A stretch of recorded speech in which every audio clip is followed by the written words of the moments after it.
मोहम्मद जहिड़ो सुहिणो आ न को ॿियो अहिड़ो सुहिणो आ मोहम्मद जहिड़ो सुहिणो आ न को ॿियो अहिड़ो सुहिणो आ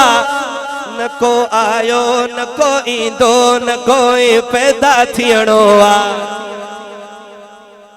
हाणे आगाज़ थियो आहे सुभान अल्लाह जो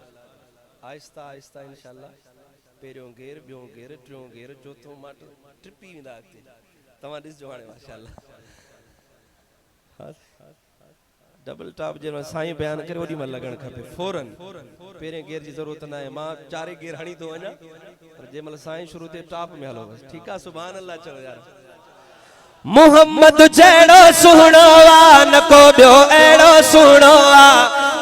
हाणे साईं खे कीअं ख़बर पए त साईं जो बयान जंहिं महिल शुरू थींदो पंजो टॉप लॻल हूंदो साईं ॾिसजो मोहम्मद जहिड़ो सुहिणो आ न को ॿियो अहिड़ो सुहिणो आ न को आयो न को ईंदो न कोई पैदा थियणो आ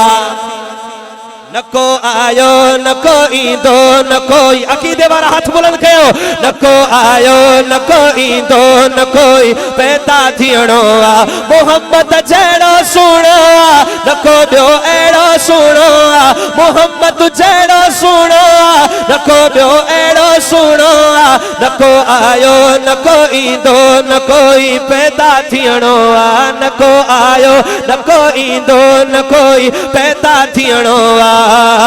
उसने यूसुफ कुछ भी ना है चोॾींहं जो चंड भी शर्माए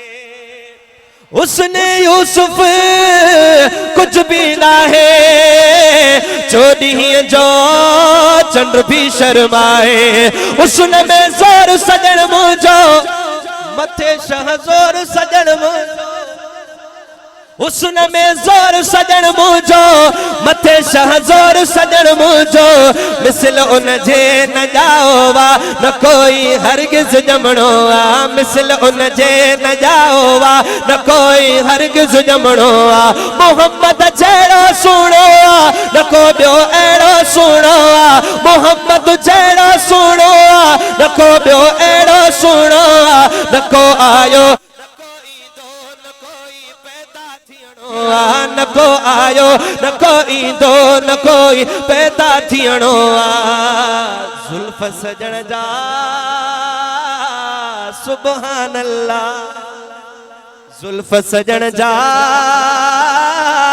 सुभान अल्लाह ज़ुल्फ़ सजण जा सुभान अल्लाह मां उहो चवां पियो सुभान अल्लाह चओ पर हाणे चैलेंज थो कयां सुभान अल्लाह रोके ॾेखारिजो जेके आका जा गुलाम जागन था सुभान अल्लाह रोके ॾेखारिजो ज़ुल्फ़ सजण जा सुभान अल्लाह मुरकण जंहिंजो अल्लाह अल्लाह मुरकण जंहिंजो अल्लाह अल्लाह